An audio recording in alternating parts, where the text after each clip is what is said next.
Como anda a administração da sua vida? Nós pensamos muitas vezes em várias coisas que nós devemos melhorar, porque estamos desorganizados. Nós pensamos aí em várias áreas de nossas vidas. Pense, por exemplo, no seu próprio trabalho. Quantas vezes você já disse que queria algo melhor, mas você não se capacitou para ter algo melhor em relação ao seu trabalho? Seja crescendo no seu trabalho mesmo ou procurando outro trabalho.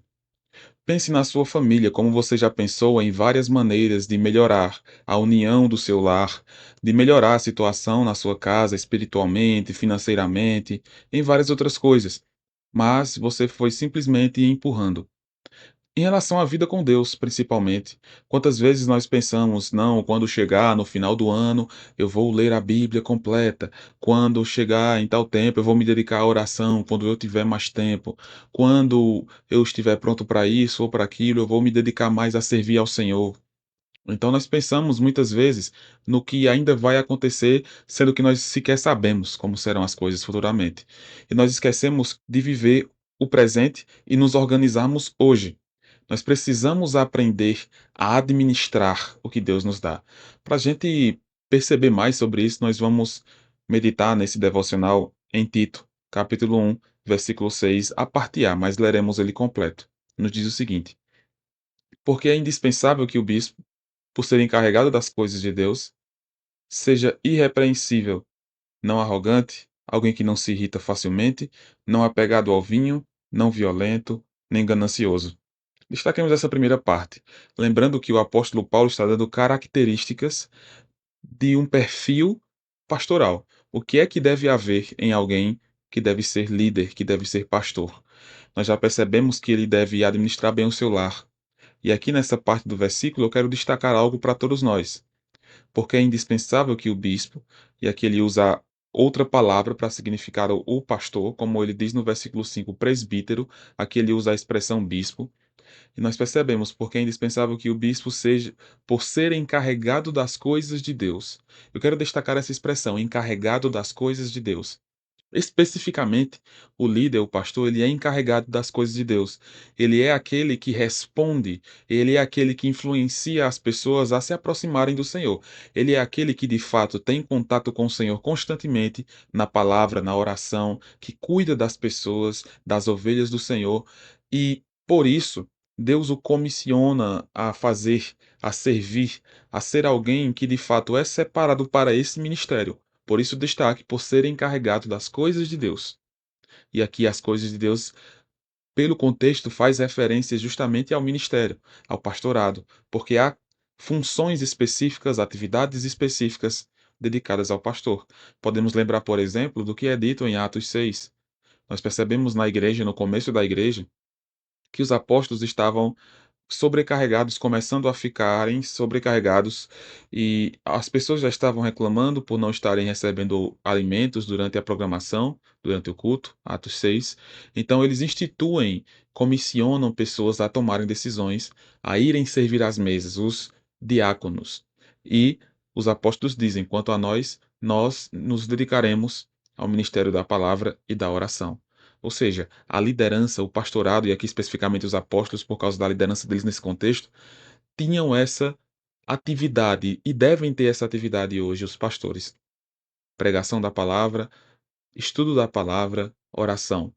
E obviamente que existe o cuidado das ovelhas através desses meios. E através, obviamente, do relacionamento com as mesmas. Mas também há um destaque aqui que nós podemos pensar que, se toda a Escritura é inspirada por Deus e útil para o ensino, para a repreensão, para a correção e educação na justiça, que é aplicado a todos nós. Então, quando diz aqui por ser encarregado das coisas de Deus, você deve lembrar que nós todos somos encarregados de certas coisas específicas que Deus nos dá. Existe uma expressão em outra parte das Escrituras que fala sobre isso: ser despenseiro das coisas do Senhor. Nós somos mordomos das coisas que Deus nos dá. O mordomo no sentido de administrador das coisas que Deus nos dá. Então, pense em todas as coisas que você tem. E aqui vai além das coisas meramente materiais. Mas pense nelas também. Os seus bens, as suas posses, suas riquezas. Pense em tudo que você tem material. Tudo isso, Deus que te deu. Então existe uma responsabilidade na sua vida, na minha vida, com as coisas materiais que Deus me deu. Como eu cuido, como eu zelo, como eu ajo diante das coisas que Deus me dá. Além disso, as coisas que não são meramente materiais, pessoas que Deus nos dá, que Deus coloca em nossas vidas. Como nós temos zelado por elas.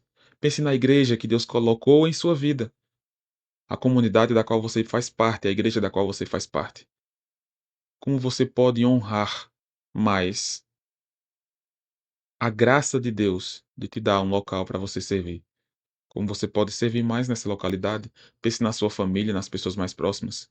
Como você pode administrar melhor o seu tempo, o seu relacionamento com essas pessoas que Deus te deu. Pense nos seus amigos. Como você pode honrar mais e administrar melhor o relacionamento com os seus amigos que Deus te deu. Em todas as áreas de nossas vidas nós temos coisas que não nos pertencem primariamente. Nós podemos dizer que é meu, que é minha, ou algo desse tipo, podemos dizer. Mas nós devemos lembrar que não é primariamente meu, não é primariamente minha. É do Senhor em primeira mão, é Deus quem nos dá. É por isso que é dito em João, no Evangelho de João: nenhuma coisa de fato pode nos ser dada, pode de fato vir se do céu não nos for dado. É do céu que vem tudo que nós temos. João Batista disse no Evangelho de João. Nada que nós recebemos não é algo que de fato nós vamos merecer meramente porque nós somos bons, mas é graça, é bênção de Deus, é evidência de que Deus está cuidando de nós. E aqui mais uma vez eu volto a te perguntar: como você tem administrado as coisas que o Senhor tem te dado? Lembre-se disso, ser encarregado das coisas que Deus te dá. Todos nós somos encarregados das coisas que Deus nos dá. E como nós agimos, como nós gastamos tempo com elas, como nós agradecemos a Deus pelas coisas que Ele nos dá, como nós cuidamos das coisas que Deus nos dá. Pense nessas coisas, lembre-se que a vida cristã envolve agradecimento, em tudo dai graças. Lembre-se que a vida cristã envolve contentamento. Paulo mesmo disse que aprendeu a viver contente em toda e qualquer situação. Passou por várias situações, mas aprendeu a viver contente. Nós também devemos aprender a viver contentes, porque tudo que nós temos é o Senhor quem nos dá. E Deus deve ser glorificado em nossas vidas, quando nós agradecemos a Ele, quando nosso coração está em gratidão por Ele e pelo que Ele nos dá. Pense nessas coisas nesse dia de hoje. Como eu posso melhorar a administração das coisas que Deus me dá? Que Deus te abençoe grandemente e te dê sabedoria para que você consiga lidar com tudo que Deus te deu e que você consiga administrar da melhor forma possível. Deus te abençoe.